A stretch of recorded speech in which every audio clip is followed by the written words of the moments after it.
What happened? What are you doing in the middle of a funeral? This is bad. Look at this note. I ran out of the funeral home in a panic during my mother-in-law's funeral. My husband, startled, chased after me. I showed my husband the note I found in my mother-in-law's hand, and he was surprised too. We would soon call the police. My mother-in-law and I had been close, as if we were a real mother and daughter, before my husband and I got married. My mother-in-law was very special to me, because I had lost both of my parents. I'm very happy that I married my husband, whom I love, but I'm also very happy that I became accustomed to my mother-in-law. Then, my mother-in-law suddenly passed away. She fell from a balcony. During her funeral, I held her hand in the coffin and found a note with the most frightening thing written on it. I am Jane, and I'm 30 years old, and I have an office job. My husband Mike is 2 years older than me and works in sales. We were both students in the music club at the same university. We only talked occasionally during our college days because we both were in relationships. My husband is a very good singer and writes wonderful songs that cheer us up when we listen to them. The band in which my husband sang was the most popular in the music club, and I think it was at the level where they could have gone pro. I remember that I looked up to my husband and felt a little sad when I heard that he was going to quit the band and get a regular job after graduation. A few years after graduating from college, I went to a live music club to see a band I liked and happened to run into him again. We were both there alone, and we had a lot to talk about after a long time, so we ended up having dinner together after the show. We had dinner together after the concert, and there was no end to our conversation, so we decided to go to karaoke. Mike's singing voice was as beautiful as it had been back then. I was happy to know that he was continuing to play in a band while working. After that day, I often went to live concerts and dinners with Mike. No matter how many times we went, we always had a lot to talk about. And before we knew it, it would already be past midnight. We had known each other for a long time, and we liked the same bands, but I didn't think we would have such a good rapport. Mike seems to feel the same way, and we started dating a few months after we met again. After I started dating him, I was so happy every day. Of course, I enjoyed seeing Mike every day, but I also enjoyed going to the occasional live concert where his band performed. Mike introduced me to his mother, who had come to see him perform for the first time of many times. Hello, I'm Jane, Mike's girlfriend. I nervously introduced myself. You don't have to be so nervous. I've always been sad being at the concert alone. I'm glad you're here, my mother-in-law said and shook my hand. My mother-in-law had a wonderful smile and looked so young that I couldn't believe she had given birth to Mike. She didn't look out of place in a live music club full of young people. Afterwards, we had a lot of fun talking about today's concert. Although our age gap was quite large, I felt as if I was talking to someone my own age, and we quickly became friends in just one day. We exchanged contact information that day, and my mother-in-law and I started going to see Mike's live concert together. We sometimes had dinner before or after the concert, and I looked forward to that because she knew many good restaurants. My mother-in-law would smile at me as I ate deliciously. Even if I left Mike, I was so fond of my mother-in-law that I wanted to continue my relationship with her. 3 years later, we got married. I was so surprised and happy that I couldn't stop crying when my husband proposed to me from the stage during one of his concerts. I looked at my mother-in-law, who was standing next to me. I'm so happy that Jane and I are going to be a family. I'm so glad, she said with tears streaming down her face. I laughed when I saw my mother-in-law crying more than me. I have been without a mother for as long as I can remember, and my father died of illness right after I graduated from college.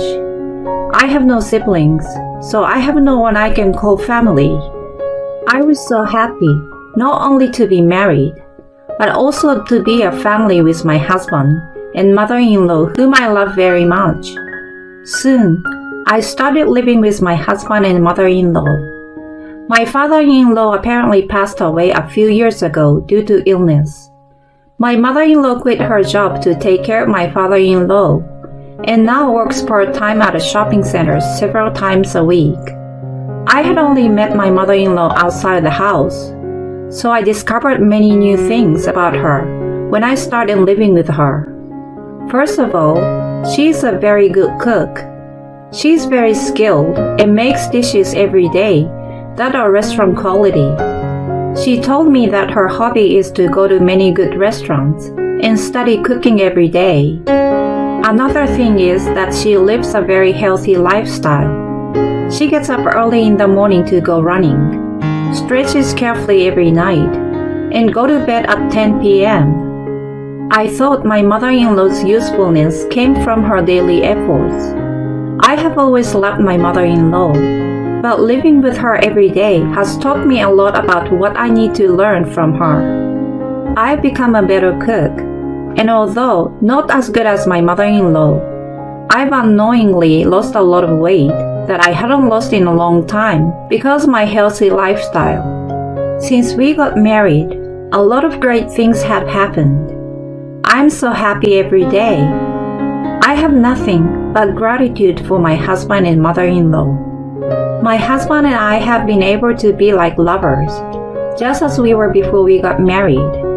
He sang to me at home sometimes, and I was happy to hear my husband singing anytime. When I would cook dishes modeled after my mother-in-law's, Jane, this is amazing. It might taste better than my mom's. he would compliment me like so. No way, your mom is the one who taught me. When I say this, no, this is your skill. You've got a good sense for cooking, my mother-in-law would say as she laughs. 3 years into our marriage, we were still happy. We never had any fights, and we lived a peaceful life. One day, however, the atmosphere in the home changed when my sister-in-law suddenly returned home. My sister-in-law, Amelia, is 5 years older than my husband. I couldn't believe that she was family with my always cheerful mother-in-law and husband, since she had an overbearing personality. We invited her to our wedding, but she refused. So this was the first time I met her. She had been married and a housewife, but she was divorced and had suddenly returned home. She did not tell my mother-in-law and my husband in advance about it, and they were surprised to see her. I'm going to live here from today. Would you clean up my room? My sister-in-law said coldly to me as I was about to greet her. I was off work that day, so I did as my sister-in-law told me and cleaned up her room, which was in a state of storage. My husband and mother-in-law said they would talk to my sister-in-law. For the first time since we got married, there was a sense of discomfort in the home. As I was cleaning up, I was listening to the conversation. I don't mind you living here, but you have to work and put money in the house. Don't cause trouble for Jane, my mother-in-law said. I know that. Mom, you're always so annoying, my sister-in-law retorts. Sis, don't talk like that. If you're going to live here, you should let us know in advance. If you can keep your promises, I will have you leave, my husband said in a strong tone. Yeah, whatever. Mike, you're always on Mom's side, my sister-in-law replied. I had never seen my husband speak in such a strong tone. My mother-in-law's usual smile disappeared, and she looked doubtful. I didn't say anything after hearing this conversation, but I was worried about the days to come. After that, my life changed drastically. My sister-in-law began to give me a hard time. When I came home from work, "Hey, I'm hungry. You're a wife, right? When you come home, make dinner quickly," she would tell me before I even have time to put away my bags. When I quickly began to make dinner, my mother-in-law came home and asked me, "Jane, what's wrong? You can cook dinner once you change. Mike's not even home yet." She says this to me sounding worried. I couldn't say that Amelia told me to do this, so I was feeling troubled. "I told her to do it. She's a wife, so it's natural for her to do this. Mom, you're being too easy on her." My sister-in-law said without a trace of apology, "What's natural? If you ask me, it's only natural that you, who isn't working yet, should be the one to cook. Are you looking for a job in the first place?" When she says this, Amelia replies, "There's no good job out there, so it can't be helped. You're always taking the wife's side rather than mine." She started talking selfishly like a child, and the two of them started arguing. I felt awkward, but I could only concentrate on making dinner in silence. My husband came home and saw my mother-in-law and sister-in-law arguing. Hey, what's going on? Amelia, did you say something selfish again?" Amelia replies, "Why is it my fault?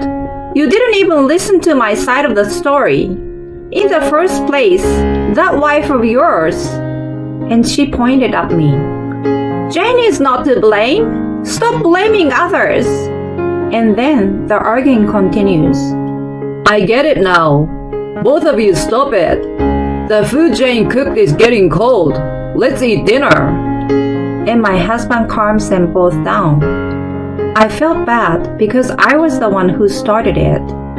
I'm glad my mother-in-law is protective of me, but that makes my sister-in-law angry. I didn't know how to behave properly anymore. After my sister-in-law went back to her room, "Jane, I'm really sorry. If she says anything to you, you tell me right away." "Jane, I'm really sorry.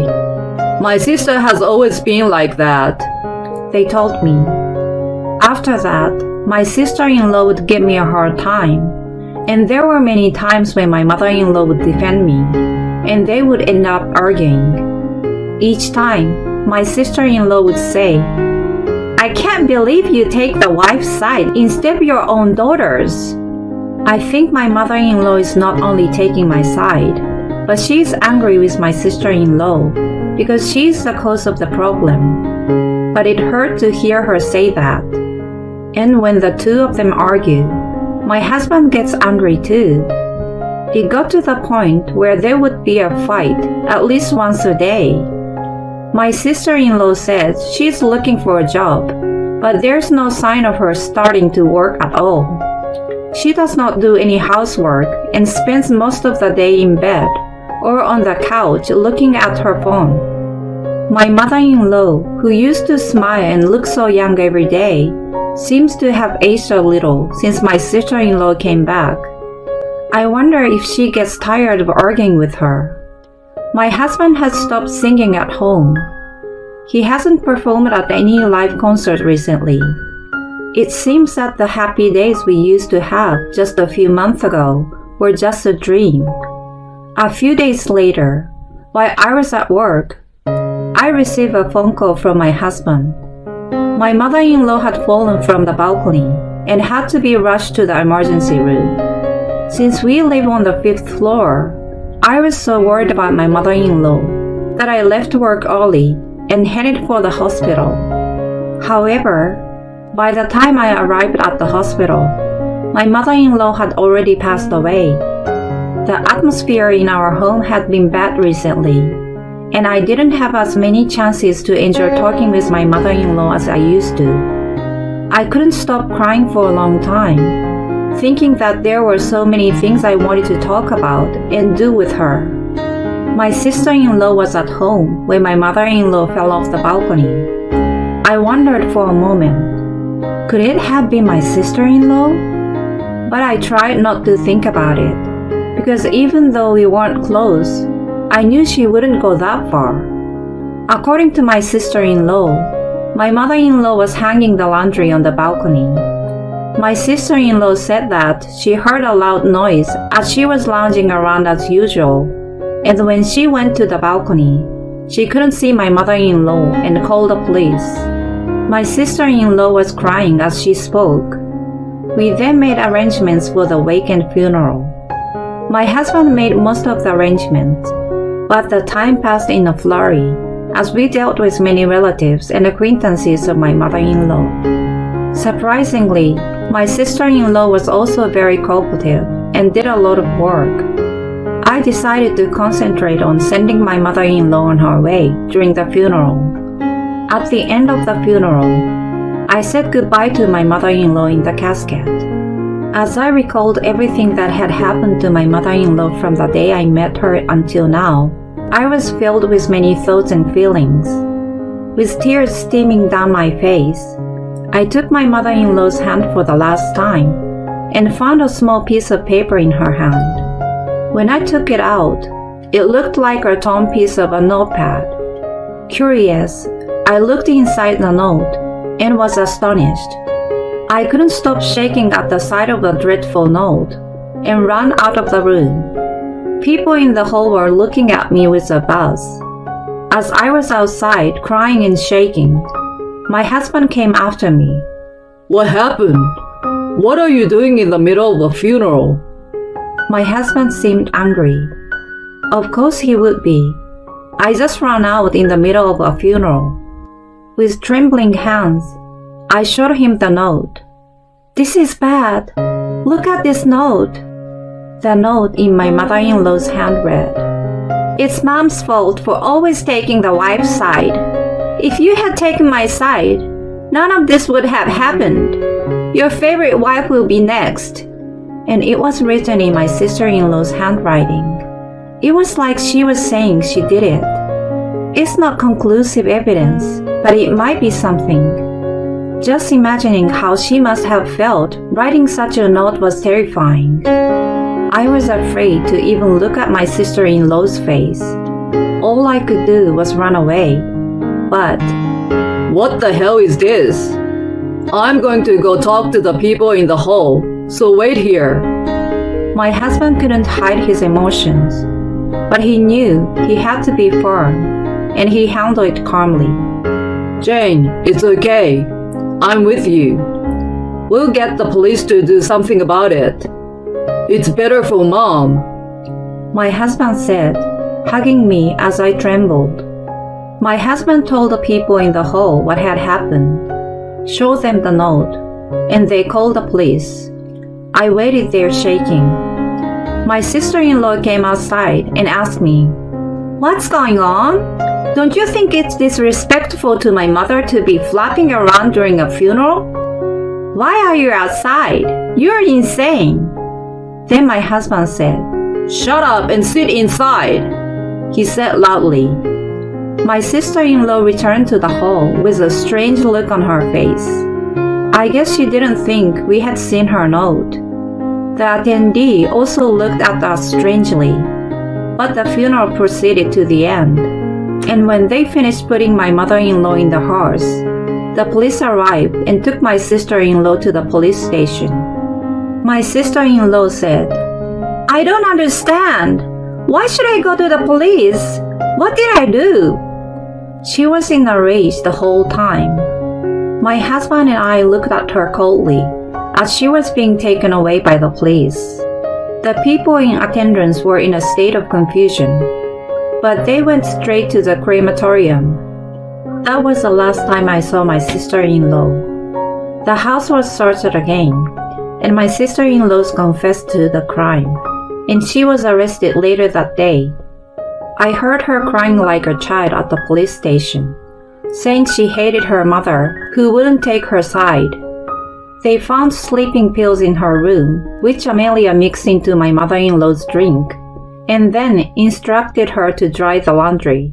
While drying the laundry, my sister-in-law apparently pushed my drowsy mother-in-law on her back. She really only meant to injure her, but she died, partly because of the concrete underneath. When I heard the police story, I was filled with fear and anger. I really can't forgive her. She's a selfish woman. I was terrified that my sister-in-law would come home until I got the call that she was under arrest. When the news of her arrest came, my husband and I were relieved. Then a criminal trial took place, and my sister-in-law was found guilty. She was also thinking of rebelling against me, though the charges were more serious, and she was going to jail for more than 10 years. I really wish the charges were more serious, but it's a court decision, so I guess it's inevitable. My husband handled all the criminal trials. Now that the investigation was over, I laid my hands firmly on my mother-in-law's grave and apologized over and over in my heart. I'm still scared to this day that if I hadn't found the note then, maybe I would have been next. My husband and I told each other's company about the situation, filed moving papers, and moved to another part of the country so that we wouldn't have to face my sister-in-law who came out of prison one day. I don't think she will ever find out where we move. We decided to build my mother-in-law's grave in the place where we moved. We started a new life in a new place without changing our jobs. To be honest, I haven't completely recovered. There are days when I remember my mother-in-law and cry. Still, my husband and I decided to look forward to life little by little. Whenever I feel down, my husband sings to me. My husband happily tells me that he hopes he can form a band again in a new town. On the other hand, when my husband is down, I cook a dish that my mother-in-law taught me and eat it with him. In this way, we encouraged each other and gradually moved forward. Before going to work in the morning and before going to bed at night, my husband and I always offer incense and pray at my mother-in-law's altar. When I say I'm off when I got to work, I think I hear my mother-in-law's voice. Did I just hear my mom say stay safe? Maybe my husband can hear my mother-in-law's voice too. My mother-in-law is no longer here, but she will always be someone I look up to, just as she always has been. Today, I'm cooking something she taught me how to make. It's not fair! Who do you think you are? My husband baked a birthday cake for me. My mother-in-law screamed at the sight of it and started licking all over the cake. How vulgar. No, Mom, stop it! I froze, and my husband desperately tried to stop her. It was too late. After eating half of the whole cake, albeit a small one, she breathed heavily and glared at me. I can't believe my precious son would bake a cake for you. You're less than a servant. Her birthday isn't worth celebrating. Anyway, he's my son. He is mine. Marriage doesn't change anything. Remember that. She threw her fork on the floor and puffed out her chest triumphantly. I turned to my husband. Oh, shoot! He was carrying his head in his hands. What's going on? When he was about to say something, my mother-in-law's eye rolled back and she collapsed to the floor. The story goes back some time ago. Marcus and I fell in love at work. He had joined this company the same year as me, and we hit it off right away. We were both big fans of baseball games, and often went out to the stadium on our days off. It didn't take long for us to become romantically involved. We got married when I was 26. Marcus took the opportunity of our marriage to change jobs. We felt a little awkward working in the same office and the same department. He wanted to take on a new challenge in a different industry that he had always been interested in. Although everyone at the office was disappointed to hear the news, Marcus was determined to pursue his new path. Our colleagues gave us their heartfelt blessing on our marriage and sent Marcus off with their best wishes. It wasn't just them. Friends and family were also exhilarate about our marriage. Well, except for one person. Hey, Ivy, the mirror in the bathroom is dirty again. It's a place for grooming, but you're not very conscious about it. Okay. What's with your attitude? Come on, hurry up and clean it. I wonder why Marcus changed his job for a useless person like you. In her mind, it was my fault that he had to change his career. I knew it was pointless to explain, so I headed for the bathroom in silence. The mirror had some water stains, and that was it. If I had told her it was nothing, I knew she would have been furious with me, so I wiped it clean. The main problem after marriage was my mother-in-law Betsy. She divorced her ex-husband when Marcus was still young and raised him by herself. Perhaps that was why she was more overprotective of him than usual. She even insisted we live only 2 subway stops away from where she lived. She visited us every weekend and criticized me. Eventually, she started coming over even when Marcus was out. He picked up on some hobbies and often went out with new friends on his days off. Even though I told her he wasn't at home, she kept showing up, and I had no choice but to entertain her. When the mirror was wiped clean, I heard her calling me for some other task.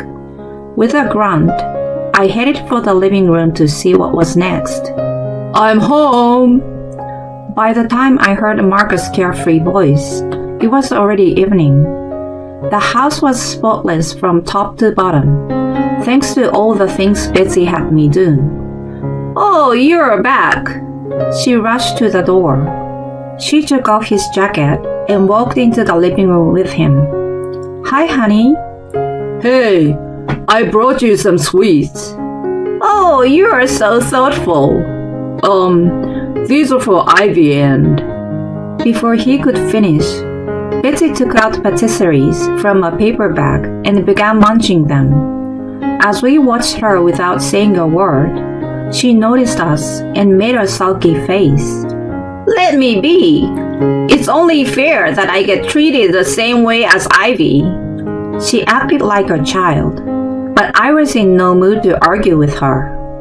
I signaled Marcus with my eyes, and we let her do whatever she wanted to do. When I went to the kitchen to prepare dinner, he followed me for some reason. I needed him to keep an eye on Betsy. What's up? Sorry, I was told to attend a meeting with a client on Monday. Really? Yeah, I got a call from my boss earlier. He sounded apologetic because it was my birthday on Monday, and we were supposed to go out for a nice dinner. We had decided a long time ago that we would take a day off and spend it together. Well, if he was told to work then, that was that. I'm really sorry. I will make it up to you later, I promise. Don't worry. I will cook you something special. Then, Betsy popped up in the kitchen. Before she could ask us what was going on, Marcus took her back to the living room. I was disappointed, but told myself to let go and started cooking dinner. It was the following night when the harsh reality hit me. Marcus had to prepare for the meeting and was coming home late. As I was getting ready for bed, I received a message and pictures from a colleague who was on maternity leave. I opened the app without thinking much and was met with an eye-opening text and a few images. Sorry, it's so late. This is Marcus, right? I saw him while I was shopping. There were pictures of him and an unknown woman sitting next to each other at a cafe. Images were of them happily feeding a cake to each other on a terrace and snuggling up. All of them were inexcusable evidence. Seeing him in a suit, they must have met during a break from work. I couldn't sleep that night. I thought about ignoring him, but if he sensed something was up, it might have hindered me from getting more proof. I had to find out more about the woman, no matter what it took. I decided to act as normal as possible and tried not to show my anxiety on my face. Then, the day before my birthday, he said he was going to meet a friend and left the house as usual. 5 minutes after I saw him off, I went out as well. I walked quickly toward the station. I had a hunch that he would take the subway. It was a 10 minutes walk from my house to the station, so if I hurried, I would be able to catch up with him. As I was walking, unpleasant thoughts kept swirling around in my head. I was sure that all his previous outings had been to meet the woman. If so, the affair had started 6 months ago. Why? Was he unhappy in his marriage? I was the only one who thought we were doing well. As I was walking and wiping away my tears, I spotted him. He got on the subway and got off after 3 stops, and I followed him. After working for a while, he went into a small pastry shop. I wondered what in the world he was doing there. Then I saw a woman in an apron come out of the kitchen. It was her in the pictures. I hurried to photograph of the exterior of the shop and of them making out. Then I left as fast as possible. After I returned home, I did some housework to distract myself. I took pictures, but didn't know what to do with them. Eventually, the sun went down, and I had dinner with Marcus as usual when he returned. The day was over in a flash. That night, I noticed that Marcus, who was sleeping next to me, had left the bed. The phone on his bedside table was also gone. I wondered if he was going to call his lover.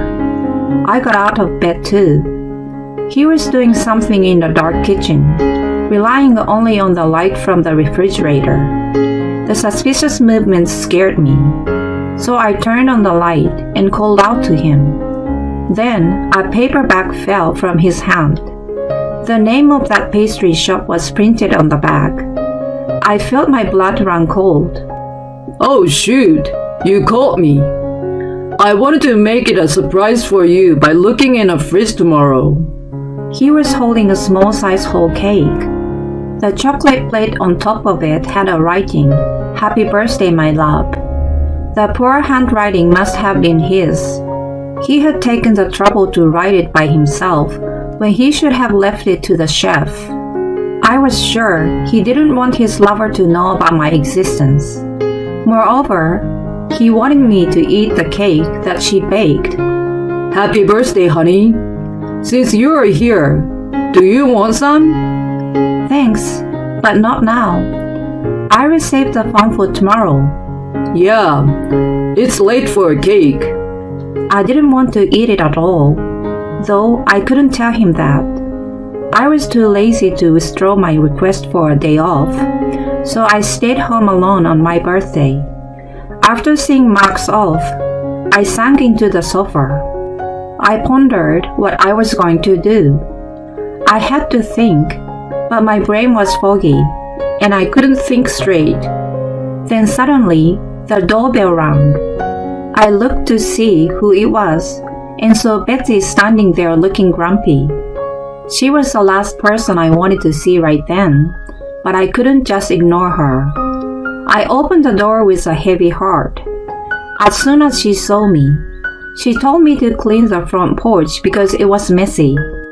I told her to let me get her a drink first, but she brushed me off. She didn't want it and just wanted me to get to cleaning right away.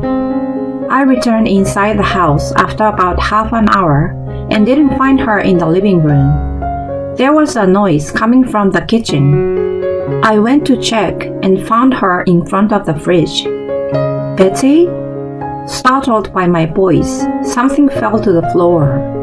It was my birthday cake that was more than half gone. She apparently found it and ate it without asking me. She had snatched sweets that Marcus had bought for me before, but it was shocking to see her eating my birthday cake. When I was totally stunned, her face turned red. "What are you staring at? It means nothing to me that you're married to Marcus. He's my only son, and he's always mine." She screamed at me with whipped cream around her mouth. What lay crumbled on the floor was what used to be my birthday cake. The writing on the sheet of chocolate was almost illegible. It was a whole cake, albeit a small one. She ate more than half of it by herself. It wasn't that she loved the cake so much, but more like she couldn't stand my existence. When I remained silent, she threw her fork down on the floor. "I raised him all by myself. I can't allow you to take him away from me. I know him better than you do." She fell to her knees, covering her face, and began to cry hysterically. "Calm down, Betsy." "Don't touch me. I don't need your sympathy." She shook my hand off, and I fell on my bottom from the push. I couldn't stay silent any longer, and I clenched my fist. "His lover made that cake." "What?" "That's why I couldn't eat it. Here is the proof." The moment I showed her the pictures, she mumbled, "Oh dear God," and collapsed. I rushed to pick her up, but she seemed to have passed out. Her body was limp. I managed to carry her to the sofa and clean up the remnants of the cake. I didn't know what to do, but Marcus wasn't answering his phone. I called his office and was told a shocking truth. "Marcus? He's not in today." I thought he had a meeting with a client. "No, he requested a day off." "Oh, but you didn't know." He was about to say something, but I hung up the phone. In the meantime, Betsy opened her eyes. When I handed her a glass of water, she covered my hand that was holding the glass with both of her hands. I had never gotten such a gesture from her before. "Is it true what you said?" "Yes, I have other evidence." When I showed her the pictures of my colleague had sent me, she let out a deep sigh.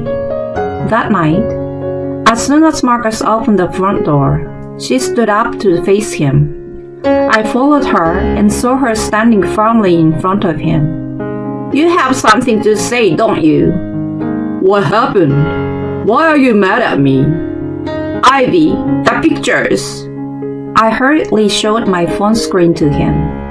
He agitated for a moment, but then put a fake smile on his face. "Oh, she's one of my clients who's friendly with me. It's kind of a sales technique." "Marcus, be honest." "I'm sorry." He knelt on the spot and began to confess. I was right about them meeting on the weekends for the last 6 months. He asked her to bake her cake, lying that he would eat it himself. The writing was done by him, as I guessed. While listening to him talking, tears were streaming down Betsy's face. "I just wanted to have some fun. Honey, you will forgive me this much, right?" "You know that your dad and I divorced because of his infidelity, right?" "Yes." "And yet, you're pathetic for hurting Ivy this way." I gently rubbed her trembling back. He just kept apologizing. A month later, I'm in my spacious house talking with Betsy. "I'm so sorry. I apologize for Marcus' infidelity and for the way I have been treating you." "It's okay now. His affair is his own problem." "No, I was too attached to him. I thought you were taking my only son away from me, and that made me feel lonely. My attitude got to his head and made him act like a fool. After that incident, I filed for divorce. He tried to continue the relationship with the lover, but I sent her a note with a copy of my marriage certificate, which ended their relationship. She wasn't aware that he was married and immediately dumped him. Because of the call I made to his office, the rumor of his infidelity and divorce spread at his work. He is still working there, being shamed by his coworkers. What are you going to do now? I'm selling this house and getting a new place. I want to start over from scratch. I hear you. Please come visit my new house if you like. I will let you know when I settle in. Thank you, my dear. I'm still hurt, but I'm sure that this event has some meaning. I will try my best little by little to make it a funny story someday. The gentle light of the sun through the windows shines on us.